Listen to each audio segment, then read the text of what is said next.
Good day, everyone. This is the research proposal of Group 1 entitled Household Participation on the Palitbigas Program in the Municipality of Bulalakaw Basis for Sustainable Advocacy Program.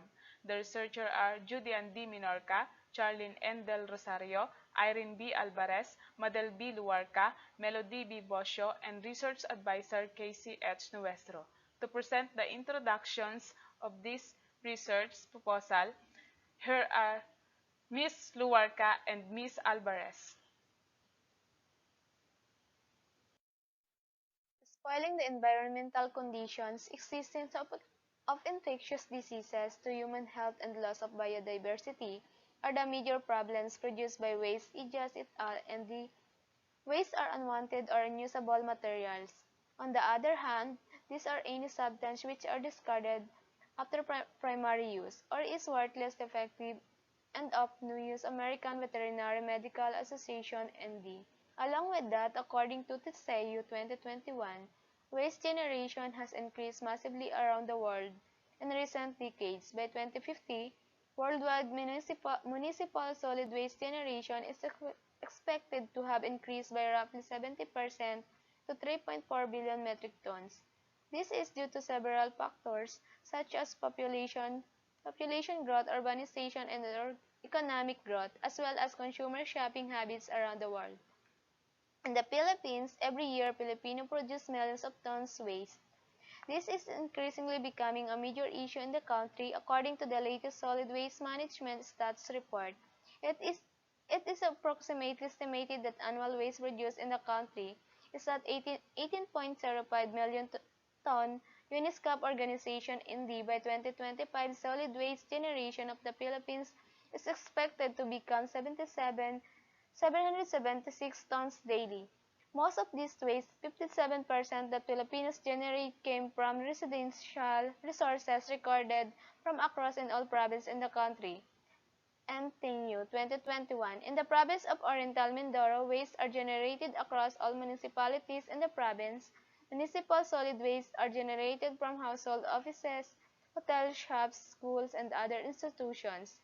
The major components are food waste, paper, plastic, rugs, metal, and glass, and small quantities of hazardous waste such as electric light bulbs, batteries, automotive parts, and discarded medicine and chemicals. Along with that, such immense volumes of waste are raising the needs for authorities to provide adequate waste management and disposal services has become ever more important this year 2021. Immigrants 2014 reducing the amount of waste produced and by recycling and removing all food and garden waste from general waste bin are some of the strategies on how properly manage waste. However, according to Elsevier 2021, although waste reduction and recycling are preferable to the treatment and disposal of waste, they are not always possible. This is particularly true for many waste contaminated by cyanide compounds, which is well for the foreseeable future continue to be land disposed. Meanwhile, according to BKP Waste and Recycling Ltd. 2021, people generate waste at many points throughout their day-to-day lives. In return, people are also responsible to manage their own waste. It is very important that this waste is managed in a responsible way. As such, professional waste management services that dispose of waste in an ethical manner are very important. Proper waste disposal contribute big impact to the environment. It keeps street clear of any rubbish, lowers and negative impact waste disposal may have. By using the right waste type and following the guidelines in program in waste management, it has a positive impact on the environment. Several programs in waste management have been implemented all throughout the country, one of which is the Walang Plastikan Bigas Palit Program of Angeles City, Pampanga, which encourages to segregate waste as well as to reduce if not eliminate the use of plastic by Del Rosario 2021. Meanwhile, in the municipality of Balalacao, province of Oriental Mindoro, the Plastic Palikbigas program has also been launched. Under a program, a kilo of plastic materials collected will be exchanged for 1 kilogram of rice. Plastic Palit is a part of the LGU's Clean and Green program being managed by the Municipality Environment and Natural Resources Unit or MINDRO, and the Municipality Social Welfare and Development Office or MSWDO PAM Mimaropa 2021. In addition, the SAFE program has been launched to promote proper waste segregation and compliance to environmental laws as well as encourage active participation of the household. Participation is a way of working that support an individual right to participate in active and relationship for everyday life as independently as possible. Meanwhile, among barangays in the municipality of Bulalakaw, the household in the barangay Maasin found to be active in participating along with this program. However, due to COVID pandemic, the implementation of the Litbigas program is affected and now become occasional. Since this program requires participation of the household to make consecutive, the question is to do household of the said barangay still participating with this program or not? Along with the scenario, the researchers intend to evaluate the household's participation on the Plastic Palit program. According to the Community Participation, Chapter 18, the local body can never be successful in the solid waste management without active community participation. Whatever may be the investment made from the municipality of government funds. Since there is no evidence to indicate regarding this concern, thus this prompted the researcher to propose this study. Result of this study will verify the level of participation of households in the Baligas program at the municipality of Bulalakaw to serve as basis to sustain advocacy of program. And her is Ms. De Rosario to present the statement of the problem. Statement of the problem.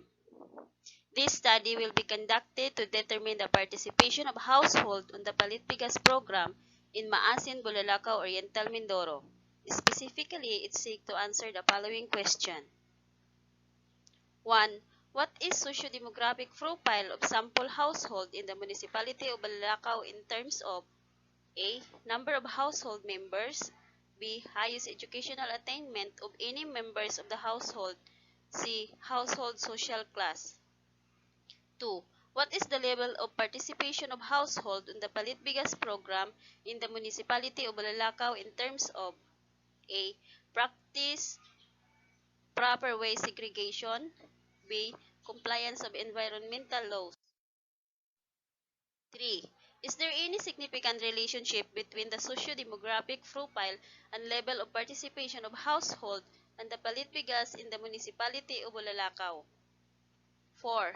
What sustainable advocacy program will be imposed based on the result of the study? And here is Ms. Melody Busio to present the methods and materials. Methods and materials. This presents the researcher's plan on how the study was conducted, the type of data collected, and the techniques of the means used to obtain said data, the reason for the choice of the subjects, the manner of determining the respondent, and the instrument to be used on evaluation. A. Research design. The descriptive correlational research design will be used to describe the relationship between variables of the study.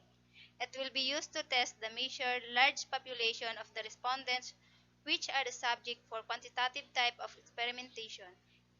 In addition, the relationship between variables will be described using chi-square. B. Sampling techniques. Purposive sampling is also known as judgmental, selective, or subjective sampling. This type of sampling can be very useful in situations when the researcher need to reach a targeted sample quickly, and where sampling for proportionality is not the main concern. Business research methodology, purposive sampling will be employed in this study to select 50 respondents from 4 sitios of Barangay Maasin, Bulalakaw, Oriental, Mindoro. Purposive sampling is a non-probability sampling where the participants are selected based on characteristics of a population and the object of the study. Due to social distancing, level of restriction, time requirement, and other health and safety protocols implemented in the municipality of Bulalakaw, the researchers are unable to conduct random selection and probability sampling with respect to the actual population of Barangay Maasin. The target respondent of the study will be those household whose location are near at researchers reach. These considerations are involved to reduce time and effort and as well as observe health and safety protocols. Data collection. In this study, the data will be obtained into two parts using the self-made questionnaire. The first part focuses on the household socio-demographic profile, and the second part focuses on the level of participation of the households on the Palitbigas program in the municipality of Bulalakaw. The level of participants of household on the Palitbigas program will be obtained using a 5-point Likert scale as indicated in the Table 1. Ethical concern. The proponents will ask permission from the university president through dean of the college prior to the conduct of the study through a formal request letter. The letter of permission will also be sent to the officiating leader of the identified barangays in the municipality of Bulalakaw. Approved letters will be attached to the permission letter of the respondent. The letter will be compiled for compilations 2 days after distribution as the basis for the conduct of the study. Responses and data gathering be treated with utmost confidentiality. Plan for data analysis. The data collected from the respondents will be subjected to both descriptive and correlational analysis. The relationship between the household socio-demographic profile and the level of participation of household on the Palitbigas program in the municipality of Bulalakaw will be analyzed using Spearman's rank correlation analysis through the aid of software. Spearman's rank correlation analysis is a non-parametric statistic whether there is an association between two rank variables, and this is vicious when the variables involved in nominal or ordinal. This correlation analysis tool will be used in the study since the resource variables can be classified as ordinal.